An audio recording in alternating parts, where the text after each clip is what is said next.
हमें जमीन दे दीजिए। तो किसान ने कहा कि जमीन भी ठाकुर जी की है और मैं भी ठाकुर जी का हूँ। आप 5 गांव के लोग आए हैं तो 1 बीघा नहीं 5 बीघा जमीन ले लीजिए।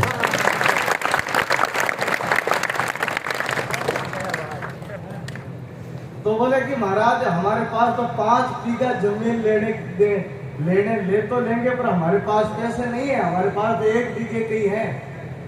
बोले कि हम 1 बीघा का नहीं 5 बीघा का ही पैसा नहीं लेंगे, आप तो ठाकुर जी को चढ़ा दीजिए और 5 बीघा जमीन मंदिर का दान कर दी। तो गांव वालों ने कहा कि हम तो जो है उसके बाउंड्री खोदेंगे, बाउंड्री बनाएंगे, क्या पता आज तो आपने दान कर दी, कल आपके बेटे पोते आकर के हमसे झगड़ा करें, जमीन वापस कब्जा ले। तो किसान बाबा ने कहा कि मैं अपने पैर से लकीर खींच देता हूँ, उस लकीर पर कोई नहीं मिटेगा और ये मेरे से साइन करवा दीजिए।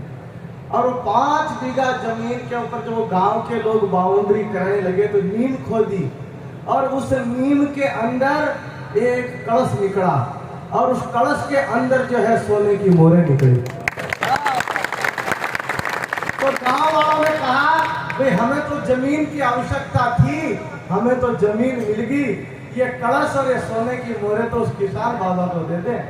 गांव के लोग उस कलश को लेकर के उस किसान बाबा के पास गए, कहा ये मोहरें ये कलश तो आप रखो, हमारे तो ठाकुर जी की जमीन ही बहुत है। तो किसान बाबा ने कहा कि देखो जमीन तो मेरे कोई 100 वर्षों से पड़ी थी, लेकिन मेरे किस्मत में नहीं लिखा था कि ये सोने की मोहरें मुझे मिलेगी। जब जमीन ही मैंने दान दे दी तो ये कलश भी ठाकुर जी का ही है और ये सोने की मोहरें भी ठाकुर जी की है।